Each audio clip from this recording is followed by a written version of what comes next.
Hoje eu vou falar um tema muito importante para nós na enfermagem, que é sobre segurança do paciente.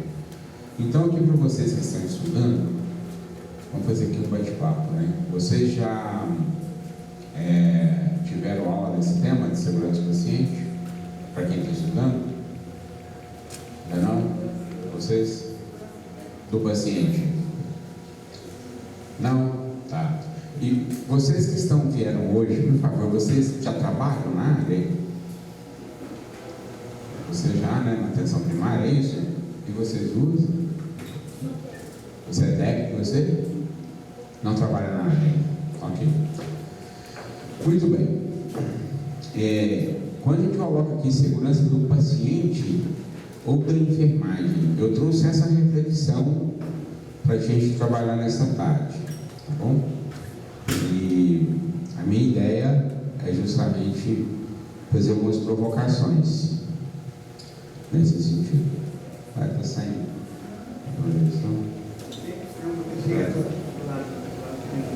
Hã?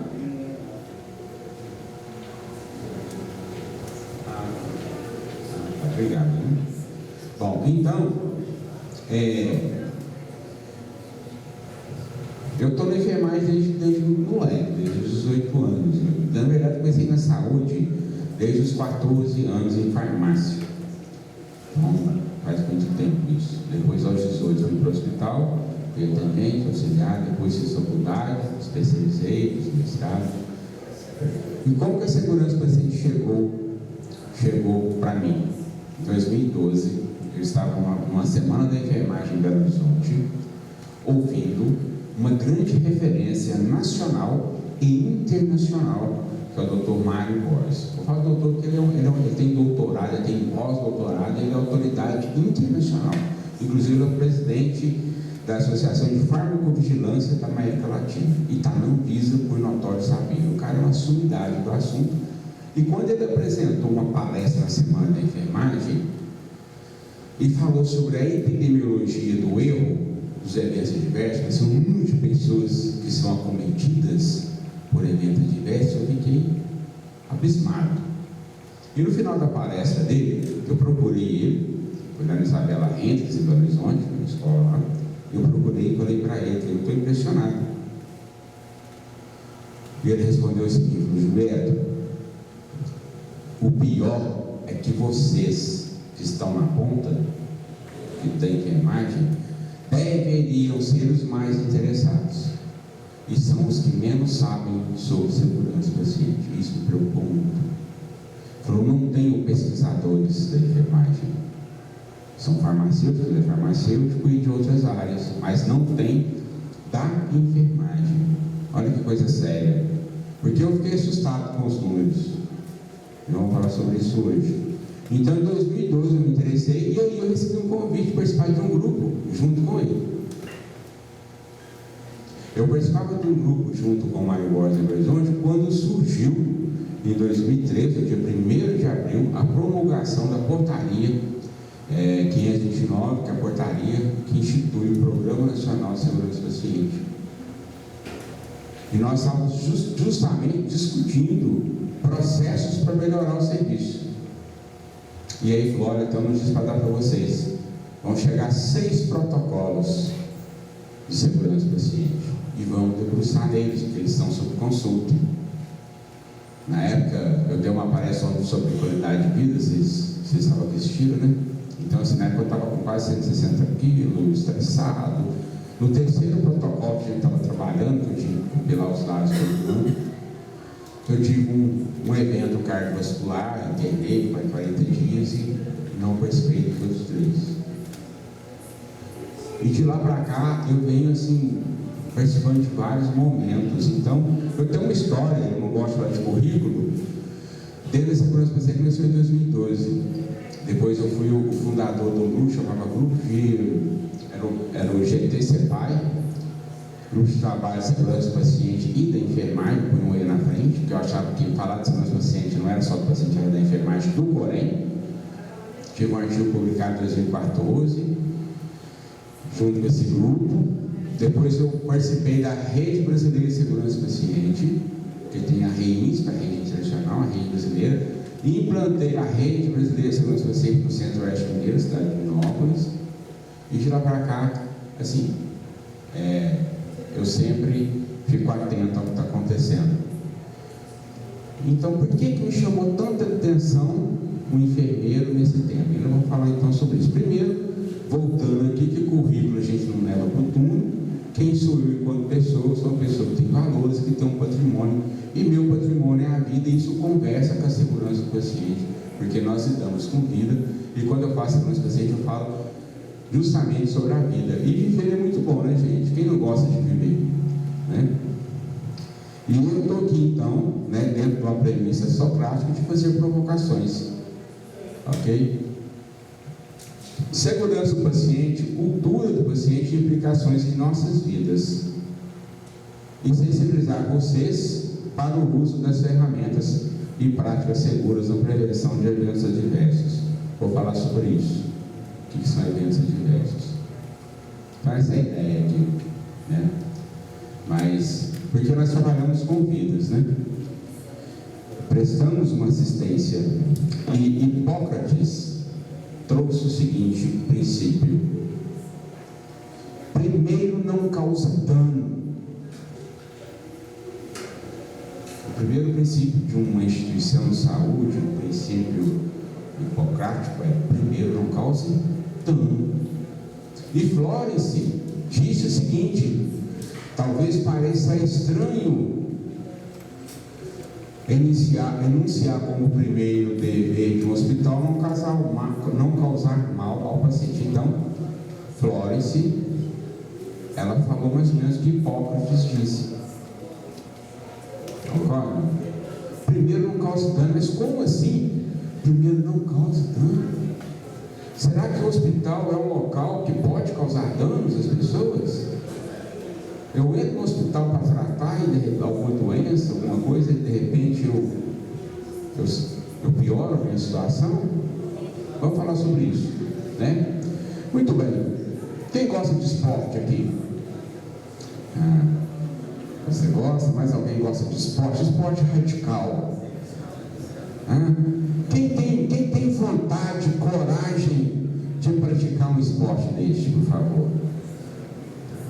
Isso aqui vai para quem está aqui que não é da área da saúde também. Até porque eu fiz uma apresentação em 2019, o Marcão estava lá presente, para empresários em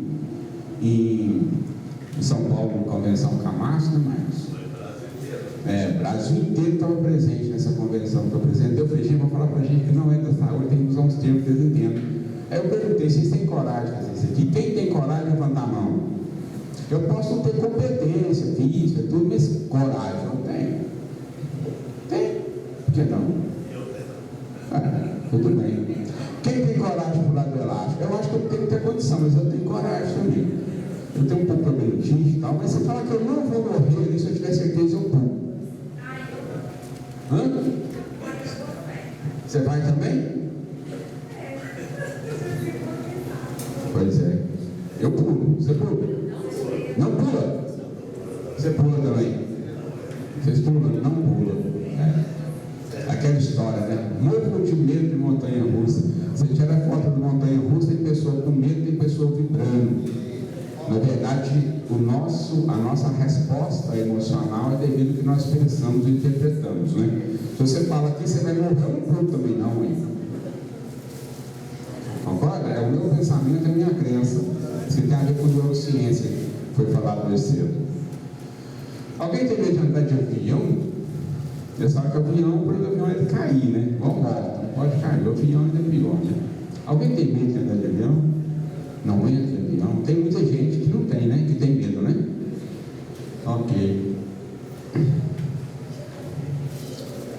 Agora eu vou colocar uma coisa mais radical. Vamos ver se vocês têm medo. Alguém tem medo de usina nuclear? Você tem também. De entrar lá, explodir, né? Radiação. Agora, gente, eu tô piorando o negócio, hein? E agora? Que imagem que é essa? Hospital. Não? Alguém tem medo? Eu morro. Gente, eu entro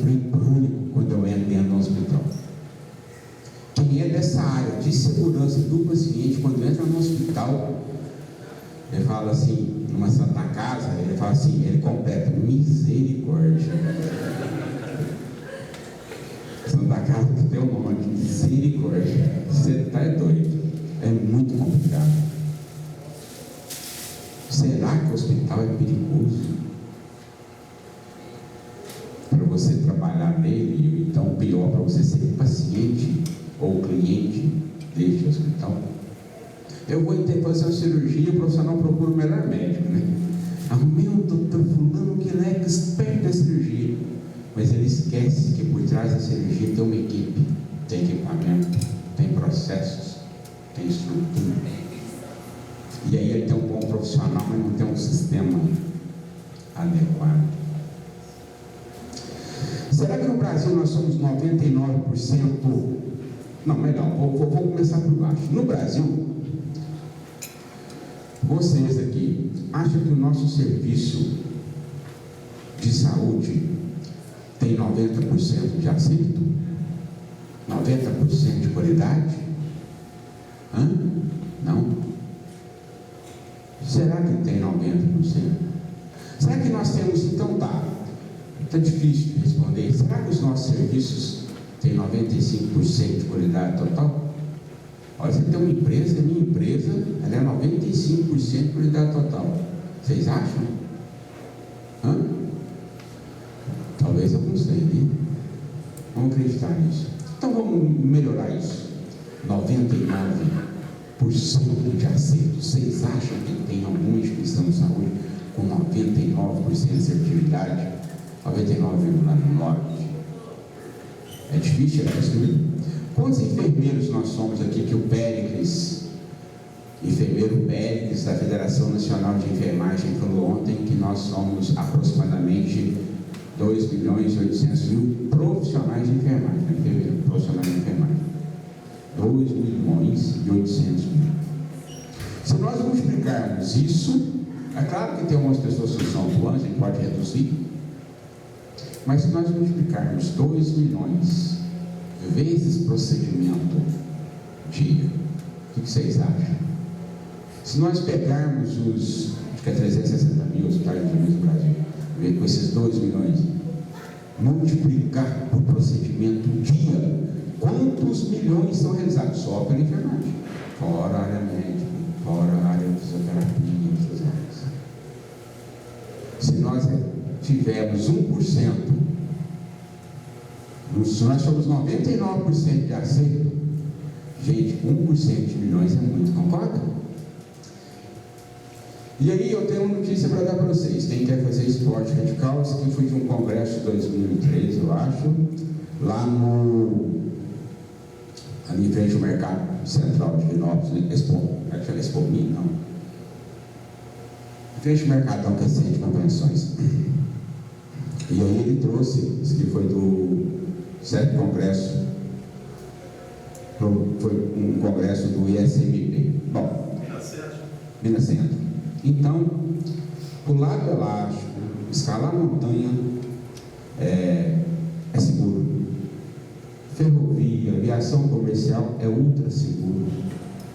Perigoso, né? O risco de você sofrer um dano, o pior dentro do hospital. Ou seja, a proporção de evento, né, é numa escala muito, muito perigosa. Ele está colocando em cada 1000, já sabe que eu jogo em cada 10. Mas que só para mostrar a comparação entre o lado elástico e estar internado. Nós temos aí um iceberg para discutir, porque os números que eu vou falar para vocês, se vocês ficarem alarmados com os números, pensem no seguinte: o que nós temos ciência é só essa pontinha do iceberg. É muito pior do que eu vou falar para vocês. E vamos continuar. Está aqui, primeiro relatório sobre eventos adversos. De 1999, da IOM, Instituto Médico norte-americano, fizeram uma pesquisa gigantesca e concluíram que, num ano, morreram de 44.000 a 98.000 pessoas.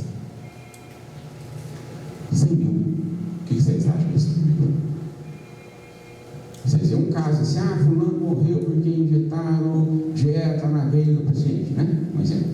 Tem vários tipos de evidência diversos. Vou falar porque é um evento diverso daqui a pouco. Mas são 100 mil. Aí, aquele iceberg, ele vai aumentar. Daqui a pouco eu trago mais para frente um número pior, que esse que é mais recente. Mas aqui que começou tudo. Tá? Aqui que começou. Aqui que começaram a discutir. Nos Estados Unidos e na Europa. Primeiro, criou-se uma aliança mundial. Eu não vou detalhar muito isso não, tá? O processo político, legal do negócio. Mas aqui foi aquele evento que levou assim a várias políticas. E aí tem uma coisa muito interessante que está aqui em inglês a frase do relatório, que traduzido escuta aqui, gente, errar é humano. Errar é humano. Mas como que a pessoa consegue errar? Não pode. Como é que ele fez a medicação trocada? Isso é um absurdo. Tem que mandar esse cara embora, tem que fazer isso, fazer aquilo. Essa é a cultura da poluição, que está até hoje. Eu juro para vocês que esse tema seria um tema assim que ficaria uma tarde a gente dividir em blocos, mas eu vou tentar corrigir tantas informações e histórias que a gente tem. Mas a gente tem um desenvolvimento do cenário que mudou, e por que as pessoas hoje estão mais suscetíveis a erros, né?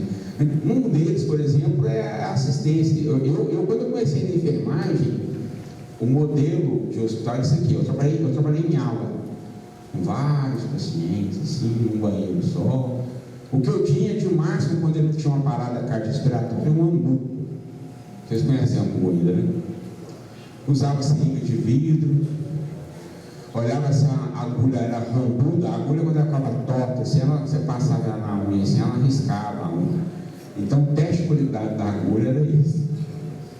Cheirava a seringa para ver se... Olha que teste, né? Interessante, né? Isso é que o pessoal que mexe com vinho, né? Então, você cheirava, você não vai direito. Cheirar no eucalipto, de uma digestão de eucalipto, você vai na farmácia, era assim. E hoje? Mudou? Olha essas bombas aqui neonatais. Imagina a complexidade da assistência. Imagina a complexidade de um UTI. Imagina a complexidade de um bloco cirúrgico. Imagine. 0 ponto alguma coisa de ml por hora. Não é nem 1 ml por hora. Você infligir num bebê de 400 gramas. Imagina que é 400 gramas.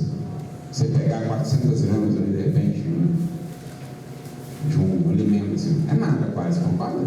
400 gramas, é nada. E hoje, criança com menos de meio quilo sobrevive, consegue manter ele no prematurismo. Muito bem. Então, gente, a OMS lançou um movimento que chamou em 2004 de Aliança Mundial para a Segurança do Paciente, e começou a trazer metas, desafios, desafios globais. O primeiro é uma assistência limpa, uma assistência segura. O que está falando aqui? Vocês precisam lavar as mãos. Florence disse isso. Florence é aquela enfermeira que foi para a guerra da Crimeia, que reduziu a mortalidade. Para cada em torno de 100 pessoas, 100 soldados feridos, 40 e tantos deles morriam. Flores trouxe esse número para menos de 5. Com o quê? Uma enfermeira que chegou e falou assim: primeiro você tem que lavar as mãos, tem que organizar a estrutura, ventilação, limpeza. Então, uma assistência limpa é uma assistência mais segura? O que vocês acham? Fica muito melhor. Quando vocês limpam as casas de vocês, parece que o negócio fica mais clean, mais gostoso, mais seguro de estar. E isso é fato. E será que o hospital não é limpo? As instituições não são limpas? E eu falo muito para o técnico de enfermagem, para o profissional.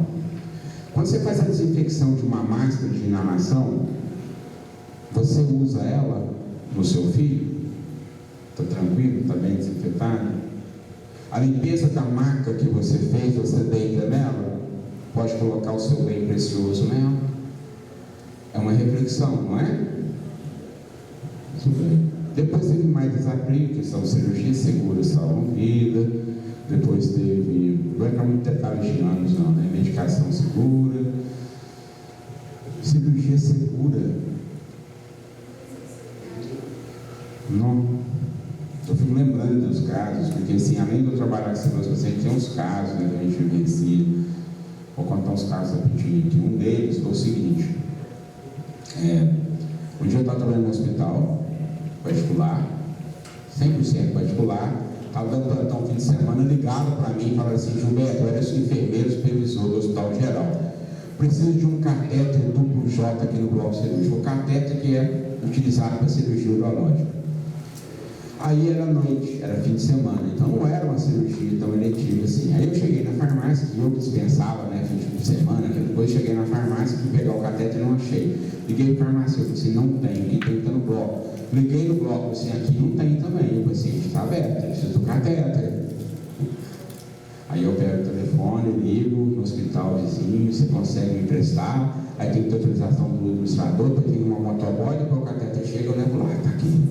Isso levou um tempo bom. A família está lá de fora esperando o paciente, que está no bloco cirúrgico. Para depois o profissional falar assim: olha, correu tudo bem, então o senhor está tudo certinho. Está seguro isso? Então, quando vocês forem trabalhar, tivesse checklist, pelo amor de Deus, façam. Não é porque é obrigado, é porque você precisa fazer para o seu bem, para o bem do paciente, para o bem do seu filho, do seu pai, que todo mundo façam isso. Você, quando sobe, entra no avião, o avião não parte enquanto não checa tudo. E por que lá a cirurgia começa, às vezes, sem os profissionais completos? Já vai anestesiando o paciente, já estou aqui chegando no hospital, que eu tenho uma viagem, tenho um congresso, tenho que realizar um negócio. Então tudo é muito sério, né, gente? Tudo é muito sério, principalmente, acho que passou por esse período. E aqui é só para ter uma ideia do que de alguns conceitos, tá? Já ouviram falar em Neemias? Não, né? Acidente, sem dano e com dano. Então, primeira coisa, evento adverso para a segurança do paciente é um incidente que trouxe dano. Se eu troquei, por exemplo, uma dipirona por uma dimeticona, um remédio para gases, e não trouxe dano nenhum, não é evento adverso. Agora, se eu apliquei uma insulina regular, ao invés de NPH, uma insulina que é muito mais potente e o paciente sofre um dano devido a isso, é um evento adverso. Evento adverso é o quê? Incidente com dano. Então, quando fala que houve tantos milhões de eventos adversos, foram incidentes com dano. Um incidente sem dano é um incidente, não é evento adverso. E o Neemias, eu vou explicar para vocês de uma forma muito simples para quem tem enfermagem aqui. Muito simples. Eu estava em Belo Horizonte, nessa época do movimento inicial da segurança do paciente, há 10 anos atrás. Eu fui dar uma entrevista de uma morte de uma criança por um evento adverso. E eu fui designado para ir para essa entrevista, onde havia 3 repórteres lá, era uma mesa, eu sentei, tinha um cafezinho da manhã, bonitinho, que eu nem via que tinha direito, tão tenso que eu estava. E eles colocaram a reportagem da morte. E eles começaram a conversar comigo. Seu nome, sua função lá no conselho, e não sei mais o que, sua formação.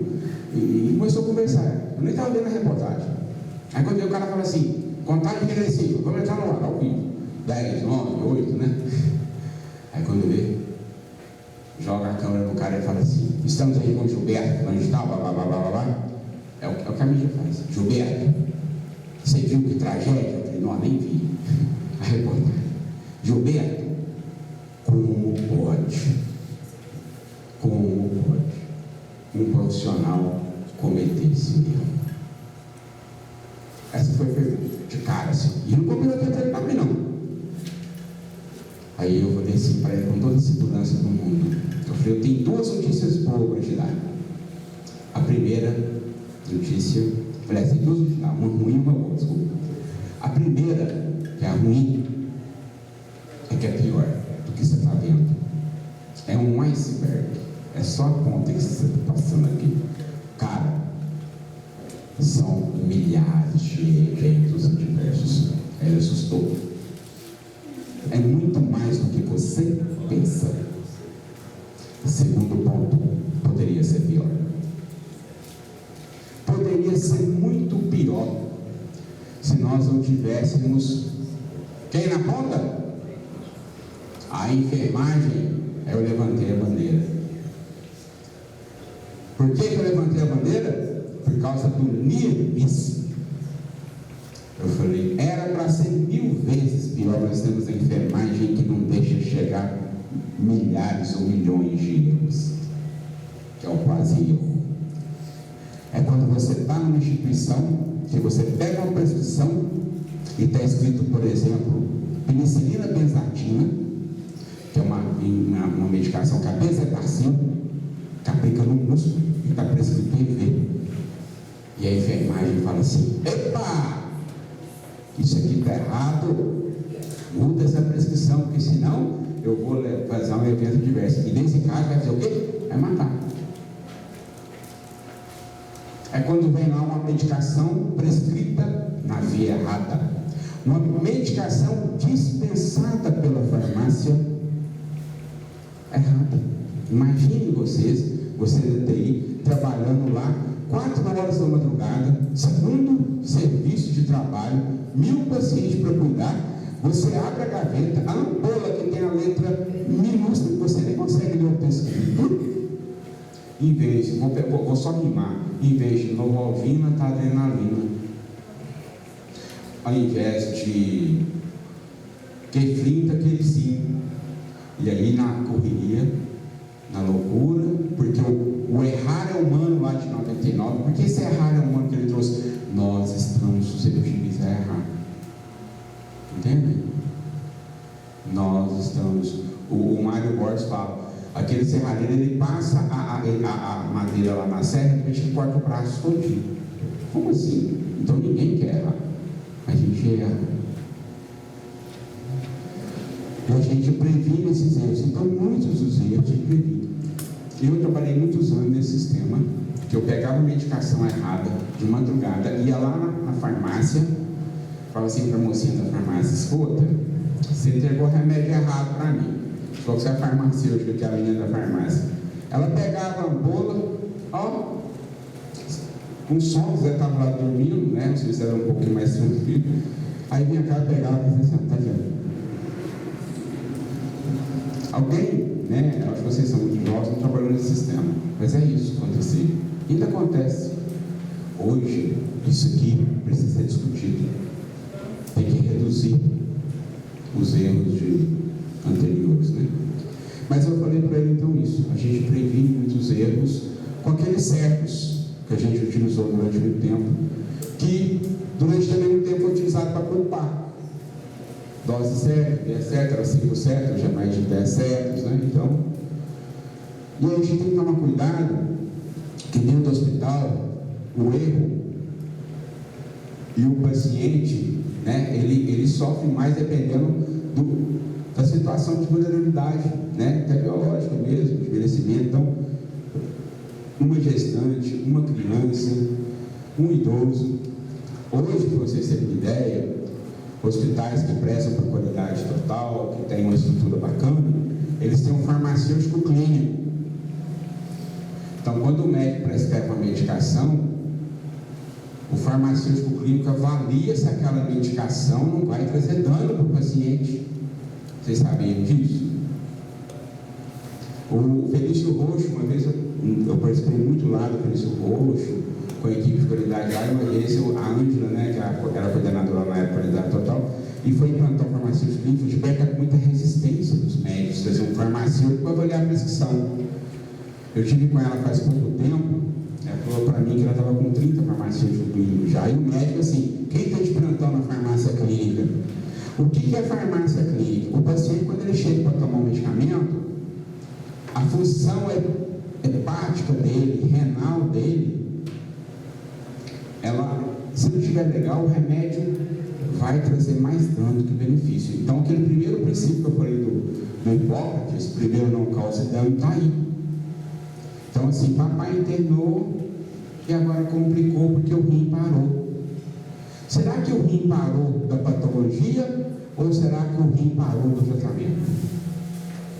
E quem vai responder isso? Só o hospital que tem farmácia clínica. Porque às vezes eles fazem as coisas erradas e nem sabem o que estão fazendo. E quando o Mário Borges falou que a enfermagem intercepta 70% dos erros, então era para ser 70% mais. Eu falei, mas espera aí, de medicamentos, mas espera aí, a enfermagem não sabe farmacologia, então ela intercepta erros grosseiros. E aí eu fiquei preocupado. E aqueles erros que a gente não entende, a gente faz. Concorda? Ou você fala, esse antibiótico interagindo com esse pendiazepina, com esse não sei o quê, com esse antipertensivo vai dar problema, considerando a creatinina do paciente. Ninguém faz isso, nem tem essa competência da enfermagem. Chuvinha boi. A outra coisa são os medicamentos potencialmente perigosos. Alguém vai falar nisso aí também? Não, né? O que é medicamento potencialmente perigoso? São medicamentos que matam. O KCL mata, por exemplo. Brometo de pancurônio é um excesso que mata. Então, inclusive a equipe do Mário Borges, ela atualiza essa lista de medicamentos potencialmente perigosos e a Anvisa hoje exige que esses medicamentos sejam dispensados de forma diferenciada.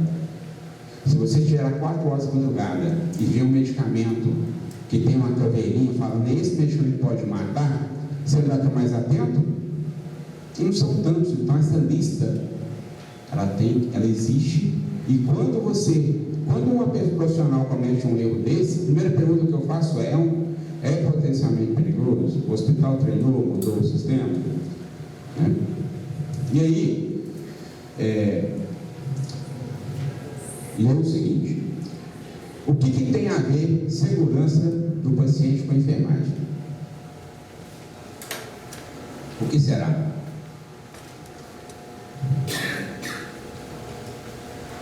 Vamos lá.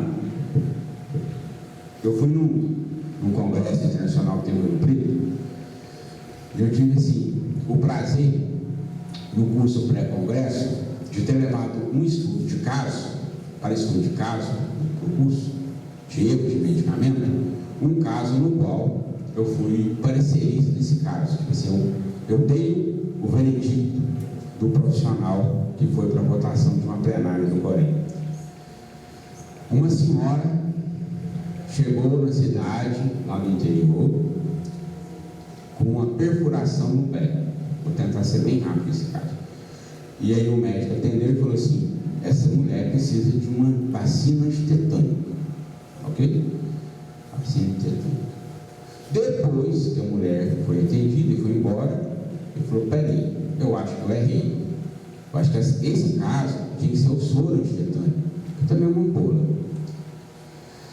Chamou a enfermeira e conversou com a enfermeira. Aí entrou a enfermeira agora na cena. Escuta, aconteceu isso, isso, isso. O que você acha? Uai, tem que ser soro. Mas não tem soro, vou ligar na regional. Saúde. Ligou aqui, a regional aqui mesmo. Aí isso não era. Aí ligou e tal. Não, tem que ser soro. Manda pra mim. Manda seu motorista buscar. Aí falou pro motorista assim, você vai buscar o soro, passa lá, pega a senhora falando de tal e traz para tomar o soro. Ok? A pessoa foi na regional, eles deram uma caixinha de isopor com soro dentro, escrito vacina pneumococo, medicação errada, né? Mas era o soro, pelo menos isso. O motorista chegou, parou na casa da senhora e falou assim, escuta, a senhora tem que ir tomar o soro. A mulher foi? Não, eu tomo soro. Olha que obrigação, soro para ela é soro. Não estou com diarreia, não estou querendo tomar soro, não. Não foi. Aí um Deus foi embora e falou, não quer tomar soro, não. E aí, isso aconteceu na quinta, foi arrastando até sábado.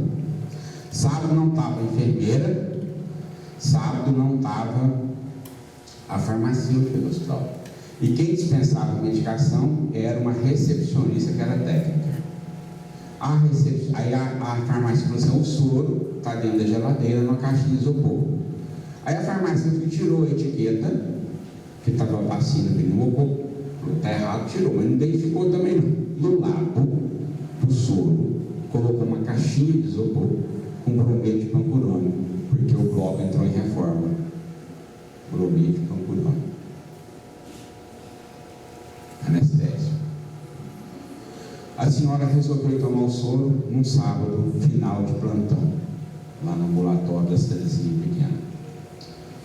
Isso foi, saiu na mídia, bastante na cidade. A senhora chegou para tomar o soro, a menina aqui na farmacêutica, ela pegou a caixinha. Vocês acham que ela pegou a caixinha certa ou errada? Errada. Levou brometo pancurônio. Brometo pancurônio é medicação potencialmente perigosa. Pela Anvisa, ela não poderia estar lá, medicação de bloco cirúrgico, e se ela sair do bloco da farmácia, tem que estar uma embalagem com a caveirinha ou com o sinal que você quiser, falando: medicamento potencialmente perigoso, pode matar. Tinha isso? Também não. Vocês estão vendo tanto de erro aqui? Falta de farmacêutico. Outra coisa, fim de semana não tinha farmácia, tinha enfermeiro também nesse ambulatório dessa cidade também não. Aí chega a medicação lá para ser registrada. Agora vamos entrar lá no Ministério da Saúde. Olha aqui. Brometo pancurônio. A pessoa pega a técnica e fala assim: eu nunca fiz soro. A outra técnica, que é recepcionista, que não era meu exercício, falou assim: é esse que é aí, é esse mesmo, pode fazer. Mas eu nunca fiz, é esse mesmo.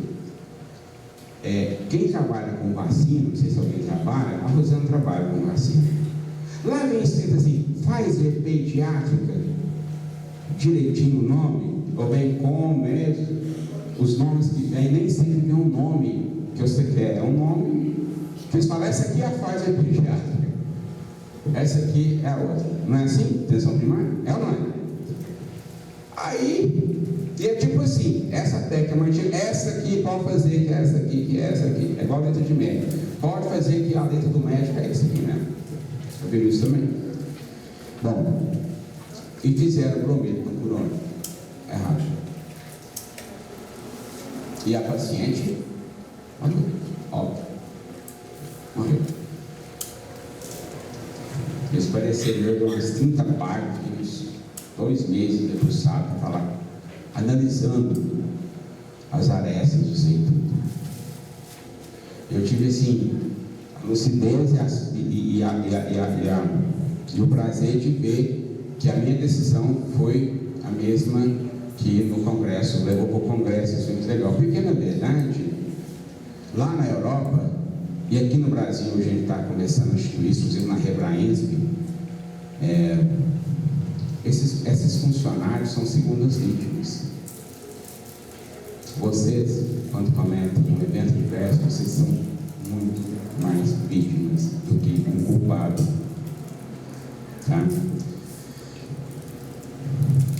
O sistema lá onde elas trabalhavam era seguro? Nem um pouco. Então você foi uma vítima do sistema, uma vítima de falta de treinamento, uma vítima de falta de profissional. E para o dono do hospital é muito confortável. Ele para mim falou assim: estamos tomando todas as previdências, lamentável a situação, né? A cidade toda foi comovida, as funcionárias foram afastadas ou demitidas, abrimos processo civil e criminal, encaminhamos ao conselho de classe para apurar os fatos, abrir sindicância, e estamos dando todo o apoio necessário à família, apoio psicológico, blá blá blá. Vai mudar? Você vai contratar mais gente? O que você vai fazer para resolver isso? Nada. Então isso, quem é dono de hospital, eu fiz essa palestra nas Palmeiras recentemente para trabalhar isso com eles. A cultura, eles têm que entender que a lei existe porque é bom para eles, protege eles. Você não tem que usar cinto de segurança porque é obrigatório. Você não tem que montar um núcleo de segurança, um plano de segurança porque é obrigatório, porque a RDC exige. Vocês da enfermagem Vocês não têm que fazer checklist, porque tem que cumprir. É para proteção de vocês também. Nossa, enquanto profissional, isso aqui nos dá muito poder. Eu não vou parar muito aqui nos protocolos. Vou falar rapidamente do plano global, que agora já tem traduzido, que quando eu fiz uma palestra lá em Minhas Famílias não estava traduzido, eu cortei vários slides daqui. O que é esse plano global?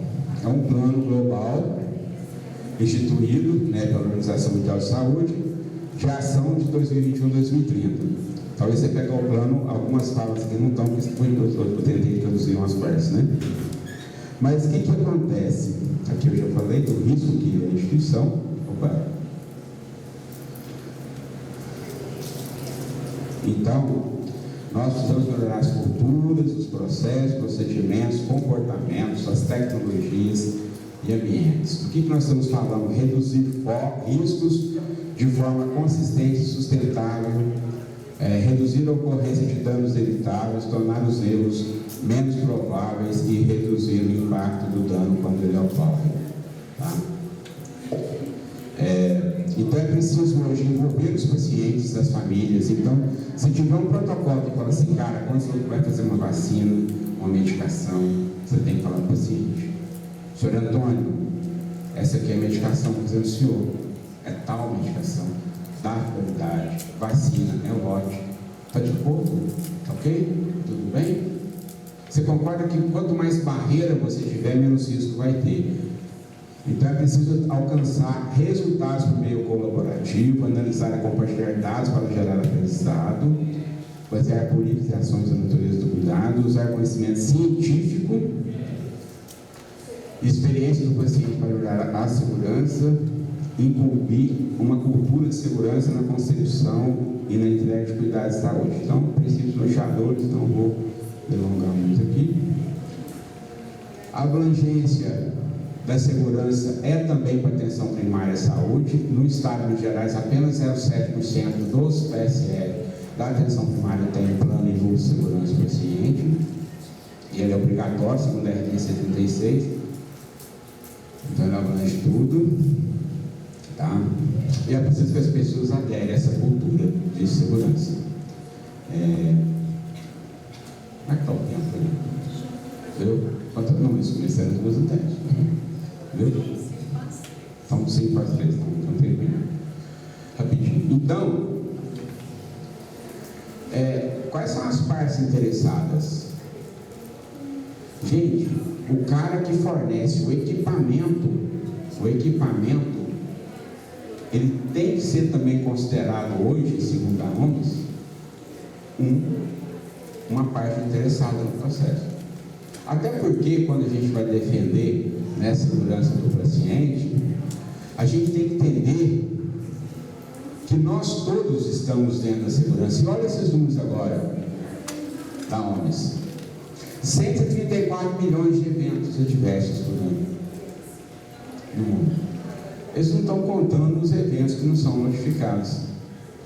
Então, ou seja, é muito, mas é mais. Ainda é um iceberg. Quantas mortes? 2,6 milhões de mortes. É uma epidemia, terceira causa de mortes no mundo.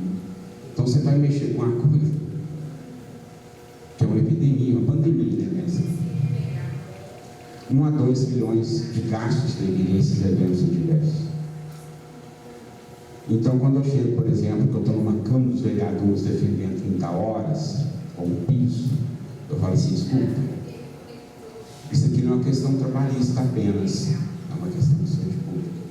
Você entra num ônibus e viaja nesse ônibus 20 horas, 12 horas, só 12, com o mesmo motorista. E você entra no avião, pega um avião com um piloto, tá? Imagina você no avião e fala assim: espera um pouquinho, o motorista está chegando do outro voo. Ele trabalha na TAM, na outra empresa lá, está chegando aqui na Azul agora. Aí o cara chega ali todo correndo, arrumando a gravação. Gente de Deus, hoje foi uma loucura, eu peguei turbulência, quase caí no avião, não sei o quê. Ufa, vamos embora. Checklist aqui, não quer estranho aqui. Você entra no avião assim? E por que as pessoas deixam o serviço de saúde nessas condições? Então, quando eu falo para os vereadores, eu falo, escuta, vocês vão frequentar num dado momento ou precisar dos profissionais de saúde da enfermagem, está na ponta, não vão? Ou seus filhos, ou seus pais, seus avós. Como você quer esse cara lá na frente? Trabalhou 12 horas no salão, agora está 12 horas aqui na neonatologia, cuidando do netinho nasceu prematuro. A gente precisa entender que a segurança é nossa, é do profissional, e é com esses argumentos que nós validamos, são com esses argumentos que nós legitimamos as nossas causas para melhores condições. Faz sentido para vocês? Eu sou convidado às vezes, porém, vocês vão Gilberto, defende para nós 30 horas lá em São Lourenço. Vou com todo prazer, eu chego lá e eu mexo com os vereadores todos. A hora que fala assim, vamos votar, vamos fazer, os caras ficam todos sensibilizados. Porque eles acham que a nossa causa é só trabalhista. Mas a hora que eles entendem que a nossa causa, a hora que eles perceberem que o erro, a mortalidade, não vou entrar em muito detalhe, meu tempo estourou, mas a mortalidade, vou até jogar para encerrar aqui, a mortalidade do paciente aumenta quando você aumenta o número de paciente por profissional, tá? Que pesquisa, logo depois do relatório da IOM, uma pesquisa da Harvard falou o seguinte: das pessoas que cometem erro, aí foram pesquisar eles, essa segunda vítima, cometem evento diverso, desculpa, 99% bons funcionários, boa ficha funcional.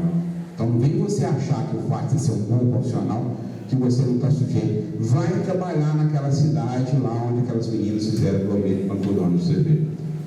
Então, nós tivemos um Covid, né? Eu vou encerrar aqui com essa foto, porque essa foto, até a hora que eu vi que eu estava com a mesma camisa, isso que eu teve uma posa no Einstein, e lá tem uma estátua lá atrás, isso aqui é até para mostrar a estátua, que eu pus isso aqui. É uma estátua bailarina. Alguém conhece a história? Júlia Lima, bailarina, morreu com 27 anos no Einstein. Aí são as suas referências em segurança do paciente. E lá todos os erros, toda suspeita de diverso é estudado rigorosamente. E aí eu fico pensando, né, olha o nível que está aqui. Você sabe qual foi o erro que eles chegaram, o evento adverso que levou à morte? Atraso no diagnóstico. Eles entenderam que se o diagnóstico tivesse sido a tempo preciso, ela não morreria. Ela complicou por atraso o diagnóstico. Aí eu fico pensando, né? Morreu porque, quando eu vi isso, eu pensei na meningite. Deu meningite. Será que houve atraso no diagnóstico? Atraso no início do antibiótico? Então, mais estudam isso e criaram o prêmio Júlia Lima, que é aberto a todas as instituições do Brasil, para enviar experiências exitosas na área de segurança do paciente, e a família participa do critério lá do julgamento das experiências exitosas. Então, eu quero aqui trazer um pouco desse olhar da segurança do paciente, para a gente entender que a gente tem que fazer, cumprir os protocolos. Primeiro, quem está em gestão tem que instituir tudo. E não é só instituir isso da cultura de segurança. Olha, a gente está aqui não é para punir, porque quando você manda embora e pune, inclusive os desfechos, a gente não tem números, mas são suicídios. As duas profissionais que cometeram erro, elas não foram caçadas, não dei uma pena, dei uma pena a mais leve que aqui, e coloquei isso para elas, que elas, enquanto boas profissionais, a instituição era que era disciplina. Então, eu entrei com várias ações, enquanto representante do Conselho, contra a instituição e representações. E ainda comentei no meu desfecho, ainda comentei assim, que eu sentiria totalmente seguro em ser atendida pelas duas profissionais pela ficha delas, numa outra instituição. Mas lá naquela instituição, pode colocar o melhor profissional que vocês acharem que eu não vou.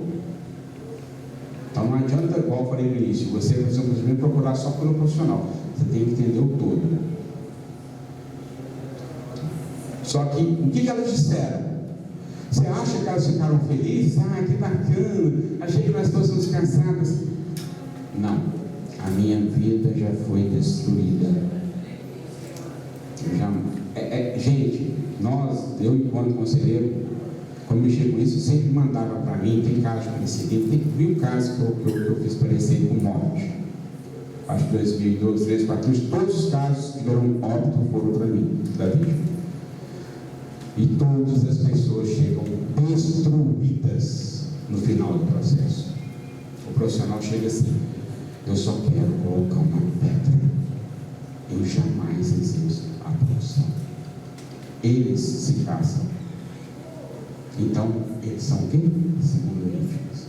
O que eu ouvi no parecendo do Reino Unido 2013, eu tenho total convicção que estava correto o teor. Tá? Então, se nós somos vítimas, abracemos isso aqui. Quando vocês forem trabalhar, vocês estão estudando para proteger a vida dos pacientes, das famílias de vocês, dos filhos de vocês e principalmente de vocês enquanto profissionais. É isso.